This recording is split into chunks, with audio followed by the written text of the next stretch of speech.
Midterm Lab 1, Hospital Patient Monitoring System. So, ito po yung first output.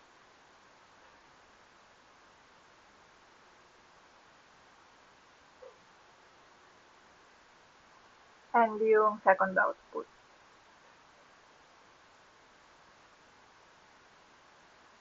Ito naman yung code.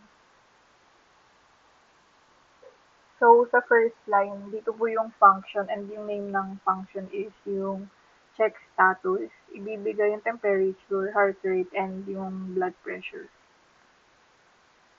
So, if yung temperature is greater than 39 or yung heart rate is greater than 120 or blood pressure is greater than 160,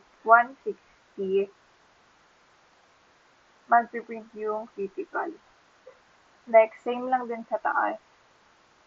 Pero temperature is greater than or equal to 37.5, heart rate greater than or equal to 100, and blood pressure greater than or equal to 140, magre-return naman yung needs attention.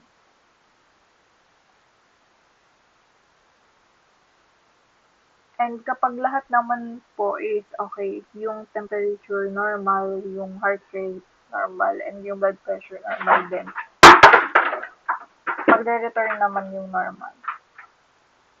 What status? And sa while true, ito yung loop para parang paulit-ulit na mag-enter ng data yung patient. Next is yung title. And etong lines na to, kinukuha lang yung details or yung info ng patient. Next, for status equals check status. Dito naman tinatawag yung function para makuha yung status ng temperature, heart rate, and blood pressure. Next, for the patient name, patient's age, temperature, heart rate, blood pressure, and status. Sa line na to, pinapakita lang yung lahat ng info or yung result nila. So, dito naman, yung meaning neto, nag-add lang ng 1 sa total. So, if status is equal to normal, yung normal count, dadagdagan niya ng isa.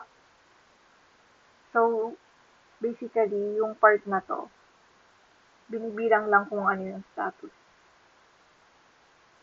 Next, dito naman sa do you want to check another patient, yes or no?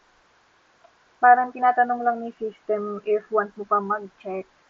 If sinagot mo yung yes, hihingi lang siya ulit ng info, and if no naman, mag-stop na yung system.